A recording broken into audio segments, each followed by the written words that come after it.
नमस्कार, जय महाराष्ट्र. मी उदय अरुण जाधव, शिवसेना उद्धव बाळासाहेब ठाकरे पक्ष, विरार शहर प्रमुख. आज अर्ध्या तासापूर्वी एक तासापूर्वी मी कार्यालयात बसलेला असताना मला प्रणिता सोलकर यांच्यासाठी रत्नाकर पिंपळकर आमचे शाखा प्रमुख यांचा फोन आला की माझ्या बहिणीला विरारला पकडले. मी त्यांना फोन दिला, मोबाईलवरती सांगितलं की साहेबांना फोन दे, तर साहेब ते घ्यायला फोन तयार नव्हते. विषय होता, मी तिला विचारलं का, तर ते फोन घेत नाहीत, म्हणून मी स्वतः विरार पोलीस स्टेशनला या ठिकाणी आरपीएफच्या ऑफिसला आलेलो आहे. विषय असा होता की आज ही पोरगी प्रणिता सोलकर, तिला स्वतः 2 मुलं आहेत, साईनाथनगरला गणपती मंदिर राहिलं आहे. तिच्यावर एक पोरगी येत होती, त्या मुलीकडे काही तिकीट होती मला माहीत नाही. हिला पास विचारला, हिने ऑनलाईन पास दाखवताना ती दुसरी पोरगी पळून गेली. दुसरी पोरगी पळून गेल्यानंतर तिच्या पास होतं, मग हिला सांगितलं तुझं त्या पोरीला बोलवून घे, तुझं आय कार्ड दाखव. तिने आय कार्ड तिच्या मोबाईलमध्ये फोटोमध्ये होता, त्यांनी सांगितलं फोटोमध्ये नाही, ओरिजिनल पाहिजे, घरून घेऊन यायला सांग. महिला थांबवला, तिला सांगितलं की पहिलं सगळ्यात पहिले एक काम कर, ती पोरगी जी होती तिचा नंबर दे आणि तिला इथे बोलाव. मग तिला थांबवून ठेवलं. तिथे ती ऐकली ना, तिला बोलतो फाईन भर. ती बोलते मी फाईन का भरू, पास तर माझ्याकडे आहे आणि पास असताना मी फाईन कशाला भरायचा. तर नाही, तू फाईन भर, नाही तर तिला बोलवणार. फाईनचा विषय पहिला तर मी काढला नाही, पण तिला बोलव. तर ही बोलली मी तिला कशी बोलव, मी तर ओळखत नाही, मी ट्रेनमधली ओळखीची आहे. त्यामुळे तिला तिथे थांबवलं, तिथे ऐकत नाही म्हणून आरपीएफ कॉलेज इथे पोलिसांना आणलं. आरपीएफच्या ठिकाणी आता किमान 11 वाजलेले आहेत. 8 वाजता त्या पोलीला तिथे बोलवलं. 8 वाजता त्या पोलीला पकडलेलं होतं प्रणिता सोलकर आणि तिला 3 तास आरपीएफ इथे थांबवून 3 तासांनी तिला मी स्वतः 510 रुपये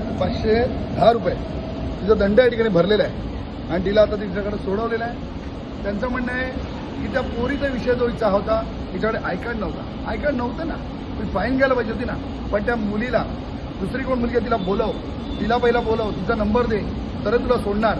ही पद्धत त्या अधिकाऱ्याची, कोणता तो TC होता, त्या चुकीचं ते नाव साई सावंत असं काहीतरी त्याचं नाव होतं. त्या अधिकाऱ्याने तिला पकडलं. या ठिकाणी त्यांचे अधिकारी आले, त्यांच्यासमोर तो दंड भरा. मी सांगतो दंड घ्या, पण तिला सोडा. पण तिला दंड नाही घेणार, तिच्यावर चार्जशीट टाकणार. म्हणजे 2.5 तास पकड गेलेत, आता मी सोडणारच नाही, हा ॲटिट्यूड त्या माणसाचा होता. तरीसुद्धा त्याच्या साहेबांनी येऊन मध्यस्थी करून फाईन घेऊन सोडलंय. पण फाईन घेऊन सोडले ते विषय संपत नाही.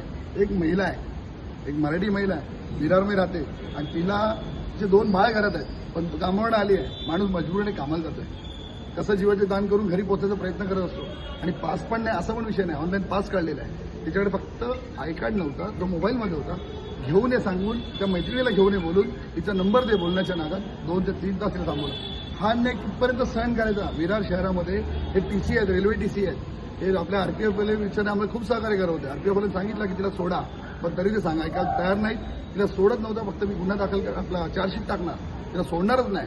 त्या पोरीला पहिला बोलव असं तिला सांगून तिला 3 तास या ठिकाणी थांबवण्यात आलं होतं आणि आता त्या पोरीने दंड भरलेला आहे. या अन्यायावर मी सगळ्या विरारवासियांना विनंती करतो की असं कुठेही अन्याय होत असेल तुम्ही आवाज उचला. आम्ही शिवसेना सगळे तुझ्यामागे गंभीरपणे उभे आहोत. हा विषय इथे थांबणार नाही, त्याच्यावरती आवाज उचलून आम्ही जास्तीत जास्त वरच्या अधिकाऱ्यांपर्यंत पोहोचणार. आणि त्या साई सावंत